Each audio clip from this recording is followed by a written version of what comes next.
Good morning दोस्तों, स्वागत है आपका we ride motorcycle touring club के चैनल पे। Ride to Jaisalmer and Kutch का ये है एपिसोड 4। हमारी ये शानदार यात्रा शुरू हुई थी 3 एपिसोड पहले।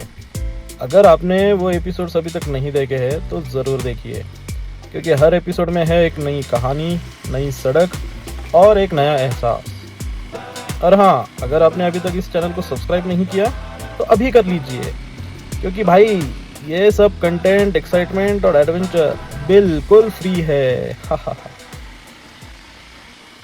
कभी कभी कुछ जगहें आपको इतनी पसंद आ जाती है कि वहां से निकलना किसी अपने को छोड़ने जैसा लगता है। जैसलमेर की सुनहरी रेत, किले की गलियां और इस शहर की हवा में घुला वो राजस्थानी संगीत, हर मोड़, हर दीवार जैसे एक कहानी बयां कर रही थी। और सम सैंड ड्यून्स, जहाँ दिन की गर्मी और रात की ठंड ने हमें सिखाया कि जिंदगी में हर पल का एक अपना मजा है। तो अब वक्त है एक नई दिशा में बढ़ने का। सड़क वही है, बाइक भी वही है, लेकिन मंजिल नहीं है। गुजरात। आज का मिशन है 550 किलोमीटर का सफर और हमारे पास है सिर्फ 9 घंटे की रोशनी। अब देखना यह है कि रेगिस्तान की गर्म रेत छोड़कर हम सिंधु घाटी की ठंडी हवा में क्या नया अनुभव करते हैं। गुजरात की धरती, धोलावीरा का इतिहास और उस सभ्यता की खुशबू जिसे हम किताबों में पढ़ा करते थे, आज उसे अपनी आंखों से देखने जा रहे हैं। तो चलिए, बाइक का इंजन गर्म है और रास्ता भी बुला रहा है। गुजरात आमी आवी रह्या छे।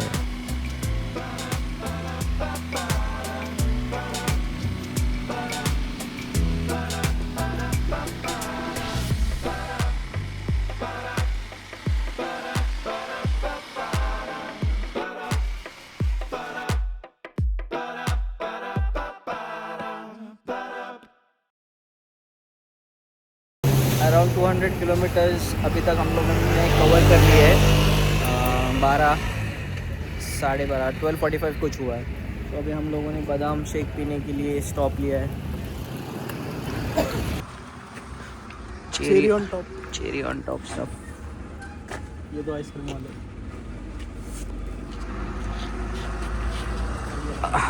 एक्सप्रेशन दिखाओ मेरे को खा के। अच्छा दे इधर। अच्छा nice, good, exactly what I expected. तो अब शुरू होता है हमारा अगला चैप्टर, अमृतसर जामनगर एक्सप्रेसवे पे। पर ये कोई आम सड़क नहीं है दोस्तों, ये है भारत की उन शानदार एक्सप्रेसवे में से एक जहां राइड का मतलब है स्पीड, एड्रेनलिन और डिसिप्लिन।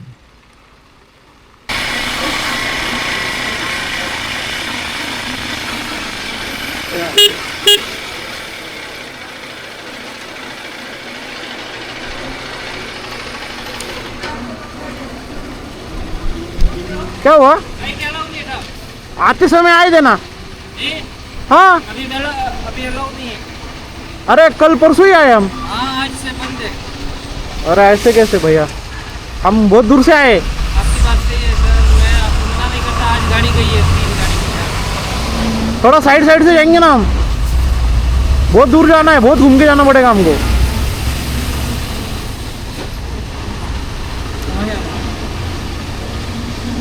कहाँ जाना का है? हमको वो इधर जाना, क्या रे, सुल्तानपुर धोलावीरा जाना है। धोलावीरा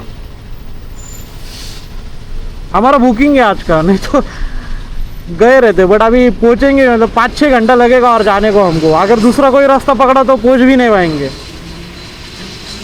कल फिर उधर से निकलना भी है हमको। देखो सर, कुछ कर लो। एक काम करो, एक लोग कोई चला जाओ, ऊपर बात करके आ जाओ। एक दिन ऊपर कहाँ पे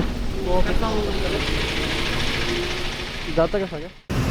हम लोग अभी जामनगर अमृतसर एक्सप्रेसवे पे हैं। उस दिन हमको अलाउ किया था आने के लिए, आज वो लोग अलाउ नहीं कर रहे। तो अभी ये लोग पूछने गए थे, देखते हैं क्या होता है।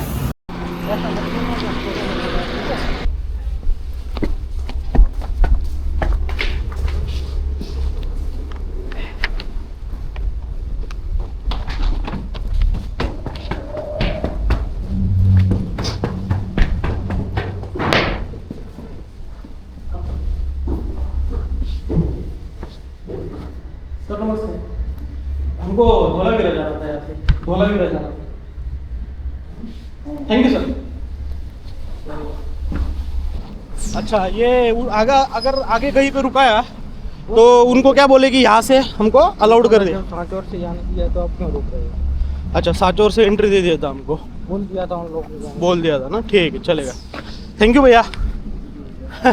नहीं, मना नहीं करते वो लोग, लेकिन क्या मेरे को बोलना पड़ता वो मेरे। हाँ नहीं, बराबर है, आपको भी बराबर है, प्रोसीजर फॉलो करना पड़ेगा आपको भी।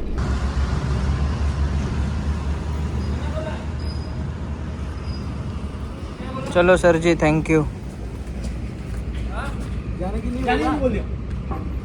थोड़ी देर पहले हमने हाईवे अथॉरिटी से परमिशन ली थी और अब हम तैयार है इस स्मूथ आनंद सी लगती सड़क पर उड़ान भरने के लिए। चलो सर, थैंक यू। ज़रा सोचिए, 125 किलोमीटर सिर्फ 1 घंटा और कुछ मिनट्स में, जहां आम सड़कों पर यही दूरी पार करने में 3 घंटे से ज़्यादा लग जाते हैं।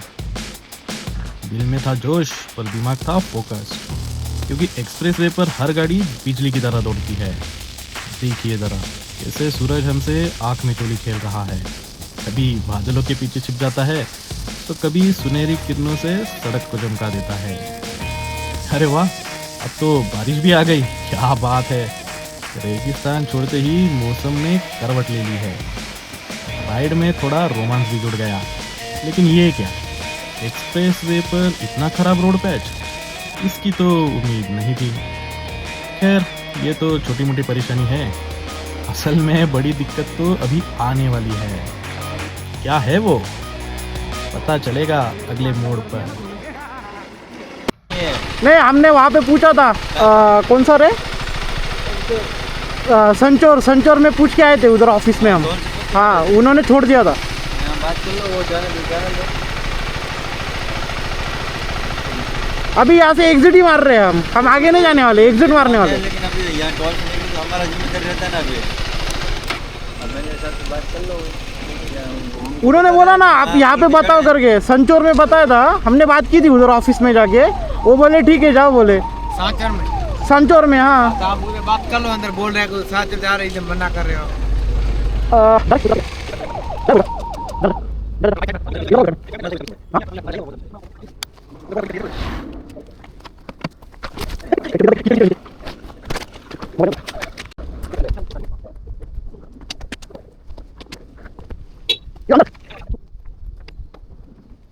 हेलो सर, हमको संचौर से छोड़ दिया था। कहाँ से? हमने बात संचौर किसने छोड़ा? वो ऐसा ऑफिस था ना, वहाँ पे अंदर जाके बात की थी हमने। वो बोले ठीक है जाओ बोले। हमने बताया उनको कि धोलावीरा, सुल्तानपुर से निकलेंगे, धोलावीरा जाना है हमको। बात सही है आपकी, लेकिन यहाँ बाइक अलाउड नहीं है, आपको पता ही है ना, पता तो। अभी नहीं, उधर वहाँ पे कुछ लिखा विका नहीं था, वहाँ पे रुकाया था हमको। हमने उनसे बात किया, वो जो वहाँ पे गार्ड थे ना, वो बोले साहब से बात कर लो, तो हम गए, साहब से बात किया। कहाँ से चढ़े आप? क्या? सांचौर से। संचौर से, हाँ। दोस्तों, ये फीलिंग बिल्कुल कौन बनेगा करोड़पति वाले लास्ट क्वेश्चन जैसी है।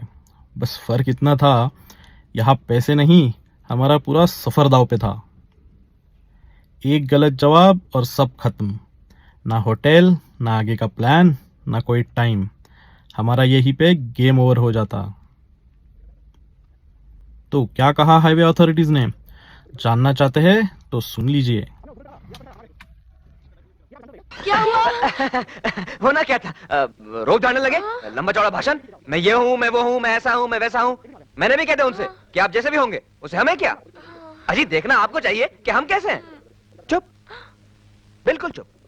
उनको लगा कि लड़के की बात में दम है। हाँ, जो मैंने बोला था वो भी बोल दे। हाँ, मुझे देख के ऐसे भी जोश आ गया। अच्छा? क्या कहा तूने?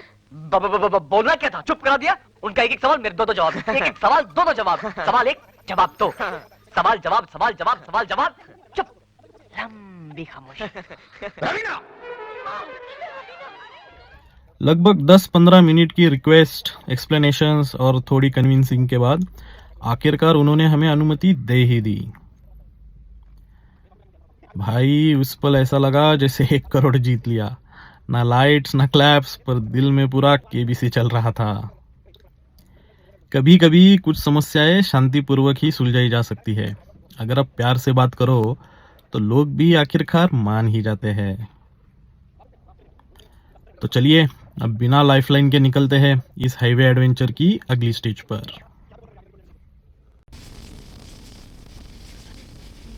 हाईवे को पीछे छोड़ते हुए अब हम बढ़ रहे हैं स्टेट रोड पे। मंजिल है धोलावीरा। सूरज ढलने को है, बस 1 घंटे में रोशनी ओझल हो जाएगी।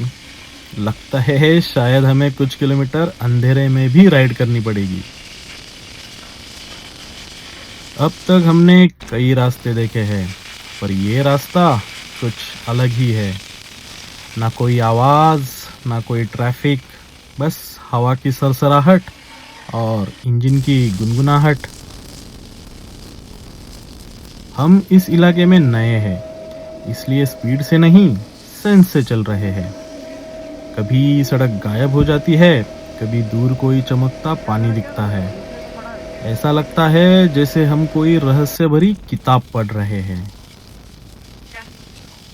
और फिर आया सामने वो नजारा, वो लम्हा जिसके लिए शायद हर ट्रैवलर धोलावीरा आता है।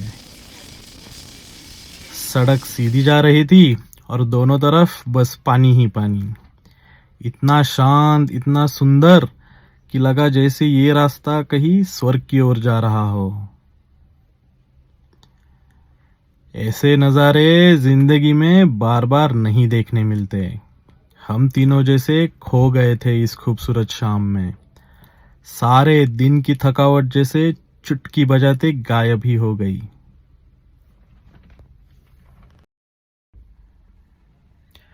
और आखिरकार ये खूबसूरत रास्ता हमें धोलावीरा ले ही आया। काफी लंबा दिन था, लेकिन हर किलोमीटर वाकई यादगार रहा। अब जरा आपको दिखाते हैं हमारा कमरा। इसे कहते हैं राजवाड़ी भूंगा। देखने में ये जितना खूबसूरत है, उतने ही समझदारी से बनाया गया है। ये कोई आम कमरे नहीं है दोस्तों। धोलावीरा का इलाका एक भूकंप प्रवण जोन में आता है, तो इन गोलाकार के कमरों का डिजाइन यूं ही नहीं, बल्कि एक सोच समझकर किया गया वास्तु कमाल है। अगर जमीन हिले तो गोल संरचना झेल जाती है, गिरती नहीं। और अंदर की गई आर्ट्स तो कमाल की है। हर लाइन, हर रंग जैसे कच्छ की लोक कला सांस ले रही हो। खैर, कैमरे की बैटरी भी अब लो दिख रही है, और सच कहूँ तो मेरी भी। तो अब वक्त है खाना खा के सो जाने का, ताकि कल फिर एक नए जोश के साथ धोलावीरा और कच्छ घूमा जा सके। गुड मॉर्निंग दोस्तों। वक्त हुआ है कुछ सुबह के 6:30 और मैं निकल पड़ा हूँ सूरज को पानी से उगते हुए देखने, मतलब सनराइज देखने। अनंतराज और सूरज अभी नींद के मजे ले रहे हैं। कमरा लॉक कर दिया है मैंने बाहर से, और अब बस मैं, ये रास्ता और वो उगता सूरज। सच कहूँ तो मुझे खुद नहीं पता ये जगह कैसे दिखेगी। बस 1 किलोमीटर दूरी है यहाँ से। कल रात जो प्रॉपर्टी के ओनर हैं उन्होंने बताया था अगर सनराइज़ एंजॉय करना है तो ये जगह पे बिल्कुल जाना। और जब हम कल रात आ रहे थे तो अंधेरा इतना था कि कुछ दिख नहीं रहा था। तो चलिए जाकर पता करते हैं कैसा है ये लोकेशन। कभी कभी ज़िंदगी में ऐसे ही छोटे मोटे मोड़ मिलते हैं जहाँ मंजिल नहीं पता होती, पर दिल कहता है चलो देखते हैं आगे क्या है। और शायद यही तो असली यात्रा है, जहाँ हर सुबह एक नया चमत्कार ले आती है।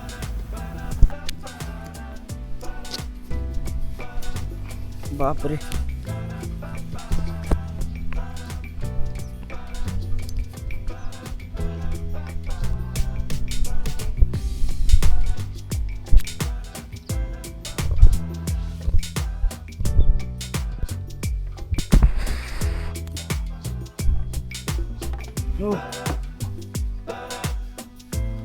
मच्छर है, मजा के भागो।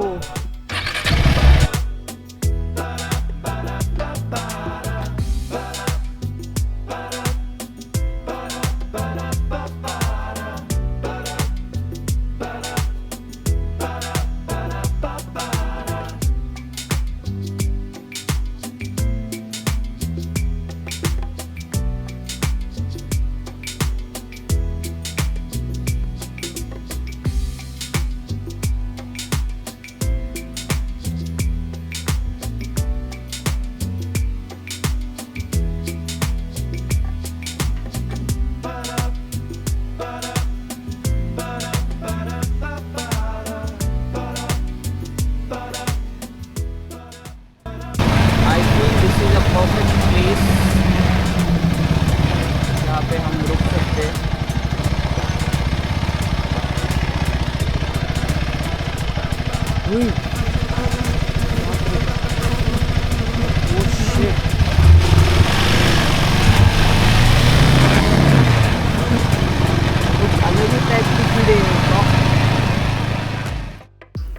दोस्तों, ये जो आप छोटे छोटे उड़ते डॉट्स देख रहे हो ना, पता नहीं ये मच्छर है या मक्खियाँ, लेकिन इन्होंने सुबह सुबह मेरा मूड टेस्ट लेने का ठान ही लिया था।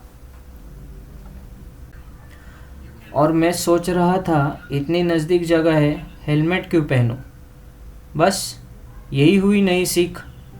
डिस्टेंस चाहे छोटा हो, एक्सपीरियंस हमेशा सिखा ही जाता है। ड्रोन उड़ाने से पहले थोड़ा इर्द गिर्द का इलाका चेक कर रहा हूँ, कहीं पास में कोई फ्लैमिंगो या कोई दूसरा पक्षी है तो नहीं, क्योंकि वो भी इस धरती के असली मेहमान है। अब ज़रा चारों तरफ देखिए, कितनी खामोशी है, पर इस खामोशी में भी एक संगीत छिपा है। आसमान में उड़ते फ्लैमिंगोज और पानी की सतह पर पड़ी उनकी परछाई, बस दिल थम सा जाता है।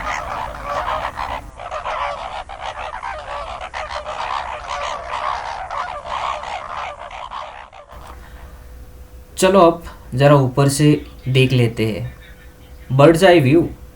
मैं थोड़ी देर चुप हो जाता हूँ ताकि आप इस नज़ारे को महसूस कर सको, सुबह की इस जादुई उड़ान के साथ।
वाइल्ड लाइफ है यहाँ पे। हम लोगों ने नीलगाय भी देखी थी कल, पीकॉक तो है ही है, रेप्टाइल्स भी अलग अलग टाइप के, मुझे अभी नाम नहीं आ रहा, घोरपड़ बोलते उसको, घोरपड़, वो भी घोरपड़ भी दिखा हमको। कैटल तो ऑब्वियसली विलेज है तो रहेगा ही रोड पे, थोड़ा संभाल के चलाना पड़ता है। और रही दूसरी बात, हो गया सनराइज़ कवर ड्रोन शॉट्स ले लिए, थोड़ा स्मॉग की वजह से ज़्यादा क्लियर नहीं है, बट समहाउ जो आए हैं वो ही है। अभी जाके भाई लोगों को उठाते। अरे गुस्से में मत देख भाई।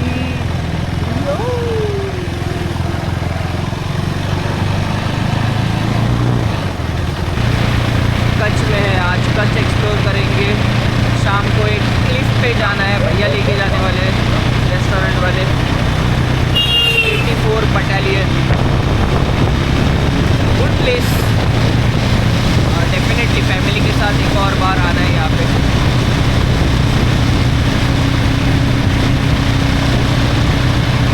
ये है हमारा कृष्णा रेस्टोरेंट, हुआ जी को मालूम है, कृष्णा रेस्टोरेंट। और यहाँ पे हमने किया है स्टे, क्यूट हट्स। और वो भैया है हमारे यहाँ पे, जिन्होंने हमें, जिनकी प्रॉपर्टी है। और वो सामने वाला है हमारा रूम, जो कि मैं लॉक करके आया था और अभी मुझे शायद गाली मिलने वाली है उसकी वजह से। लेट्स सी गाली का क्या है, खा लेंगे थोड़ा सा, सह लेंगे थोड़ा। ये 2 लोग रहते तो फ्लेमिंगो नहीं दिखे रहते मुझे, भाग जाते इनको देख के, इनकी शक्लें देख के।